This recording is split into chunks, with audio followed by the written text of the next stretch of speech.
Secret of the Mimic, it's a beautiful, bold, and surprisingly deep game, but is missing that key component of FNAF, which is making it scary. But let's talk about it. Let's start with what Secret of the Mimic nails to a T and perfectly. This is hands down Steelwoolf's best looking FNAF title. No contest whatsoever. From the lighting to the animatronic models to the overall design, it's clear they learned from the chaotic mess that was Security Breach. And this might help as well when Scott actually tells them what the lore is and what he wants them to tell on their game, which was something that we know was missing from Security Breach. He was very vague with them, which made them make that mess that was that game. But once again, they fall flat on the horror. It's not a scary game. I know some people will disagree with me on that, but like, I've played Outlast. I've played Outlast 2. I've played Until Dawn. They showed in this game they can make scary level designs.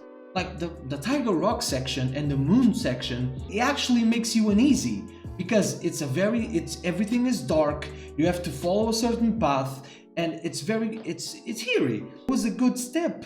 But they needed that energy throughout the game. The jump scares with the Mimic are very basic, which is, by the way, another problem the game has. Like, it's just not that difficult to play. Like, you can escape the Mimic pretty easily. Again, if you're trying to make a scary game, you can't make it that easy. With the original games, it felt claustrophobic, it felt scary. Like, who didn't jump when you opened the cameras in FNAF 1 and you saw Foxy jolt on the camera? That's terrifying. Those games were honestly terrifying because, again, the mood, the whole mood of the game was scary. The animatronics are scary. The music is scary. The sounds. This is the problem that this game has and Steelwoolf has in general. The jump scares are so predictable. Like, once you were about to get caught by the Mimic, bro, it's like a dinosaur entered the game. The screen shakes all over. You're trying to be a scary game, I will hold you to that standard.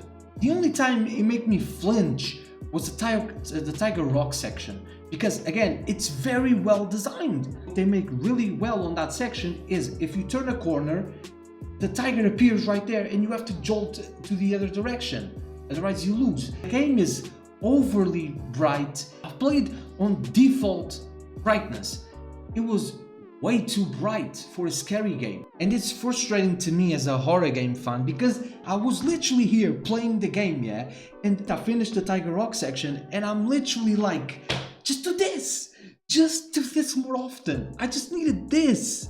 This part was good, it just didn't follow through. And it's like playing Outlast without the big fat guy chasing you.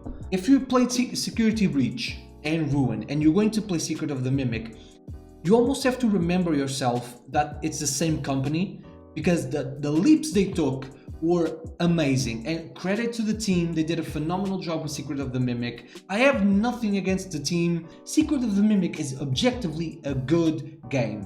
Let's talk about the story, because this is where things actually get interesting and also kind of frustrating. So during the game, you have these audio players in the walls, right?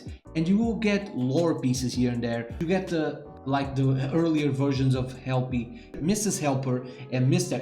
Helper, which are Edwin and Fiona, the characters from the book. And it's used to forward their stories and give you lore on what happened. Big revelation in this game, yeah, is that Henry and William betrayed Edwin. They basically took everything from him.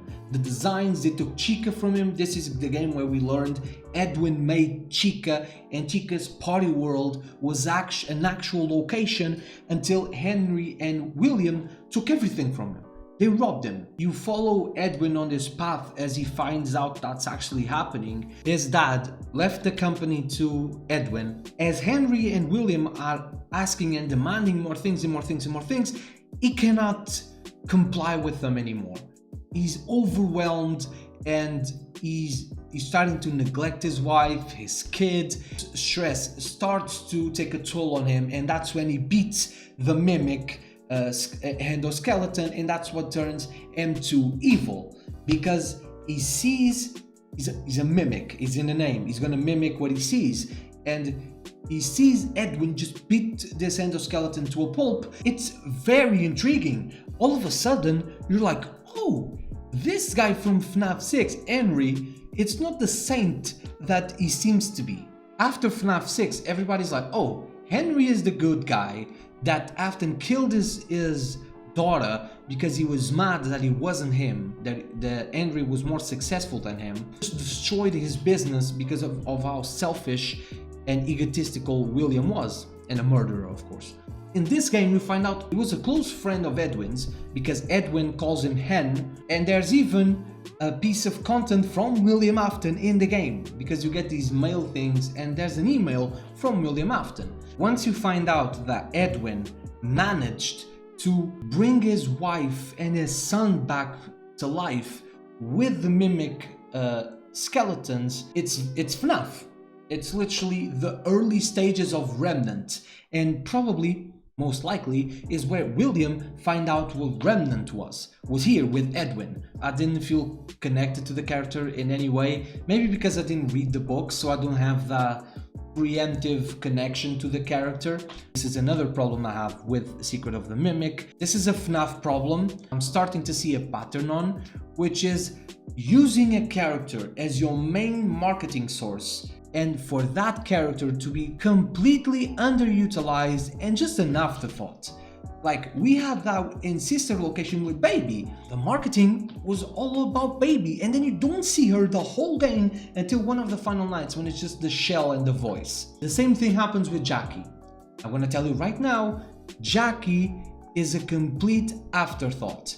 You literally walk up to the box of Jackie, spin the thing, chases you for a bit, that's it. Her section is so forgettable and such a small part of the game. Dolly shows more than her. You kill Dolly, or you think you did, you throw her onto molten lava, and then Dolly reappears a bit later and actually and chases you and everything. But Jackie is such an afterthought. I kept waiting for Jackie to show up again, and it just never happened. And I finished the game and I'm like, huh, again? If it happens twice to a very prominent character, it's weird. It's so weird. And then you have this new mechanic that they put in the game. Force you is a big word. It's a stretch. It's not. They don't force you to do anything in this game. You can literally speed run the game being at the bad ending, which was what I did the first time.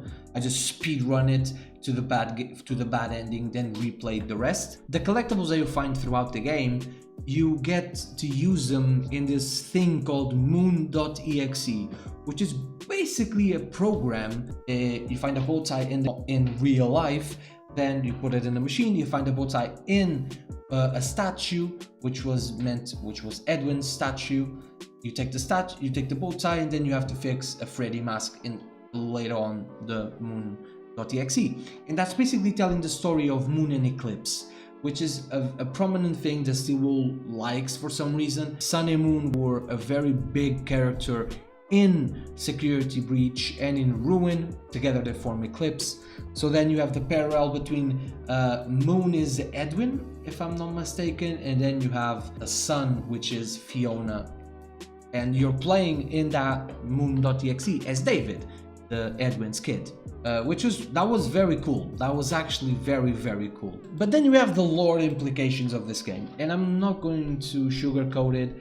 I was kind of disappointed when I finished the game. Every game that ends, you don't have a conclusion. You don't have a solid conclusion. You have multiple endings all the time, and I understand it's made for the FNAF theorists. It is. So again, is it too much to ask for just some answers? It's just fodder for theorists, which is great. I love the game theory. John, ID's Fantasy, they do phenomenal content. They do. And I want them to continue to make that content because I'm a genuine fan of their content. But would it kill anybody? to just have a conclusion for once. Put this game in a vacuum. What do you actually find out? That William and Henry stole this technology from this one dude? Still doesn't answer anything to me. This might just be a me thing, but what I was expecting for this game, in Help Wanted 2 there's a mini game. By the order of the gravestones, Charlie is the last one. Everybody and their mom, when they saw that, were like, that's weird. Because what at the end of FNAF 6, Henry says, a wound first inflicted on me. Well, clearly it wasn't, because your kid was the last one to die. I was expecting continuation on that, and we got nothing. Again, we got another prequel accomplished in a grand scheme of the lore. Nothing. If you go into this game strictly for lore purposes, you're going to enjoy it. I have my problems with the game. I didn't end up enjoying it. It was a fun game to play. Either way, congratulations to the Steel Wool team. They did a phenomenal job. Tell me your opinions in the comments. Tell me if you think I'm wrong, if you think I'm right, where we disagree on. I'm looking forward to the discussion in the comments. And yeah, man, I hope you guys enjoyed the video. Like the video, subscribe to the channel. It helps more than you think. All glory to God as always, and I'll see you guys in the next one. Goodbye.